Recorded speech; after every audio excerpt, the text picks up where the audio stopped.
You're watching your local news leader. This is WCIA 3 News at 6. I knew from first grade I wanted to be an FBI agent.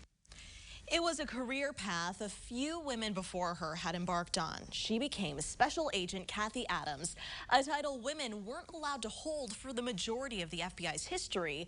That policy was changed exactly 50 years ago. Good evening, I'm Jessica Coons. And I'm McLeod Hageman. Jennifer has the night off. Well, it's a milestone the Federal Bureau of Investigations is celebrating this summer, one that paved the way for another big first for women years later, which happened right here in central Illinois. Investigative reporter Renee Cooper joins us live from the FBI's Springfield headquarters. Renee, you sat down with that trailblazer today.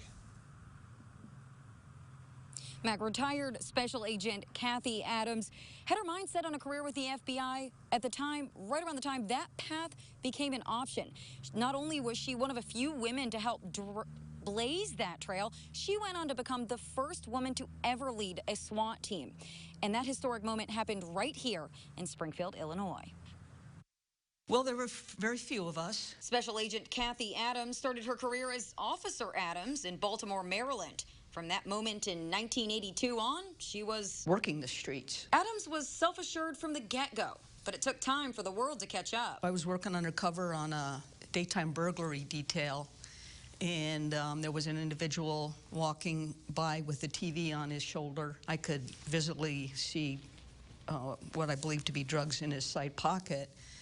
And long story short, I get in a fight with him because he starts attacking me, and I'm getting him subdued. And one of the people looking in said, "Hey, lady, you want me to call the cops?" And I said, "I am the cops." Next stop, Quantico. So I was like, Yahoo. After a pit stop in New Orleans, then Agent Adams made her way to Springfield. And Springfield at the time had a big gangster disciples problem. And there was a lot of shootings and, drug trafficking. With a team, she helped build up the case. And dismantled the whole organization. She was awarded for that effort in Washington. Adams dove into the Springfield Bureau feet first. Just months in 1997, she was promoted and became the first female SWAT team leader in U.S. history. I was like, really? I said, okay. You were surprised? Yes, I was. She remains the only woman that's held the role. All the while, she was running another team. I would affectionately refer to myself as Velcro Mom, because when I would get home, I would encourage any woman that wants to be on a SWAT team to believe in themselves and get themselves into shape and go for it.